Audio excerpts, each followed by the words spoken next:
Martial Bruce Mathers 3 यानी Eminem को सारी दुनिया रैप गॉड के नाम से जानती है। उनका जन्म सन जोसेफ मिजोरी में सिंगल मदर के घर हुआ।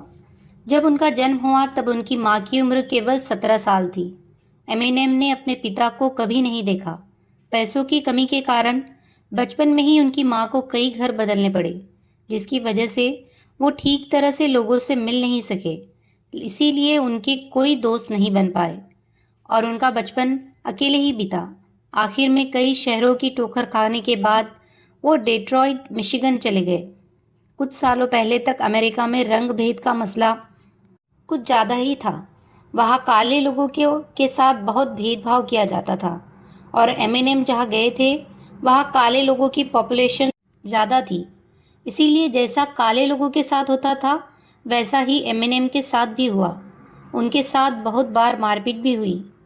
एक बार एंजेलिना बेली नाम की एक लड़की ने उनके साथ इतनी मारपीट की कि एमिनेम को सिर में बहुत चोट आई और वो कुछ दिनों तक कोमा में चले गए। ऐसे इंसिडेंट्स की वजह से काफ़ी कम उम्र में वो डिप्रेशन में चले गए और 9th क्लास में 3 बार फेल हो गए। अंत में उन्होंने पढ़ाई छोड़कर नौकरी करना शुरू कर दी।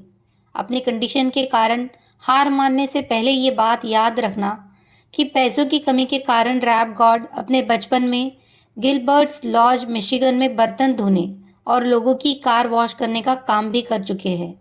जब एमिनेम टीनेजर थे तो काफ़ी नेगेटिव माहौल माँ को पैसों को लेकर परेशान देखकर और काले गोरों से परेशान होने के दौरान उनके अंकल ने उन्हें रैप सॉन्ग्स गाने के लिए मोटिवेट किया, जिनका नाम रॉनी था। उन्होंने एमिनेम को एक रैप सॉन्ग का कैसेट गिफ्ट किया, जिससे उन्हें काफ़ी इंस्पिरेशन मिली। लेकिन 1991 में अंकल रॉनी ने भी सुसाइड कर लिया, जिससे एमिनेम फिर से टूट गए। अंकल के जाने के बाद एमिनेम ने उनकी दी गई इंस्पिरेशन और मोटिवेशन की आग को अपने दिल में जगाए रखा और काफ़ी सालों की मेहनत के बाद 1996 में उनकी पहली एल्बम इन्फिनाइट रिलीज़ हुई, जो फ्लॉप साबित हुई और उसकी वजह से एमिनेम ड्रग्स और अल्कोहल के आदी हो गए और आत्महत्या करने की भी कोशिश की। उसके ठीक एक साल बाद 1997 में रैप ओलंपिक नाम का एक कंपटीशन हुआ, जिसमें उन्होंने परफॉर्म करके 2nd पोजीशन हासिल की और इसी कंपटीशन की वजह से उन्हें काफ़ी लोग जानने लग गए।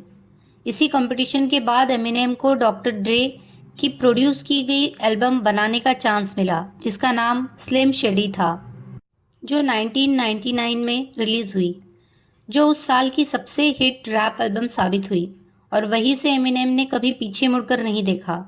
बचपन में एंजेलिना बेली नाम की लड़की ने एमिनेम के साथ जो मारपीट की, उस पर उन्होंने ब्रेन डैमेज नाम का सॉन्ग भी बनाया।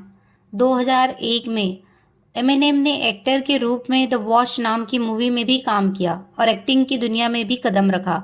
फिर 2002 में 8 माइल में काम किया और आज तक वो 17 फिल्म में एक्टर के रूप में काम कर चुके हैं।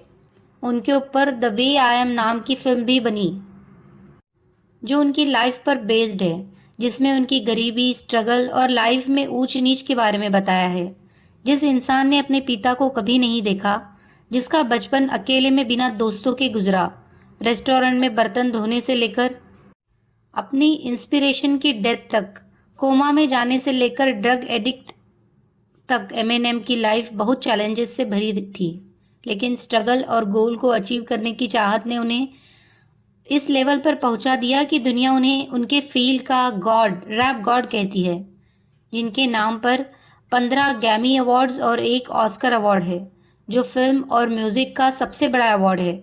एमिनेम आज तक 364 अवार्ड्स के लिए नॉमिनेट हुए हैं, जिसमें से 255 अवार्ड्स उनके नाम पर हैं। एमिनेम ने 2013 में रैप गॉड सॉन्ग में 6 मिनट 4 सेकंड में 1560 वर्ड्स गाकर वर्ल्ड रिकॉर्ड बनाया। दोस्तों, अगर आपको गोल्स अचीव करने का भूत सवार हो तो जीवन की सारी मुश्किलें एक तरफ होती है और आपकी लाइफ का असली गोल आपके सामने होता है, अगर आप बिना शिकायत किए उसकी तरफ आगे बढ़ते चले जाए। Why be a king when you can be a god? Eminem.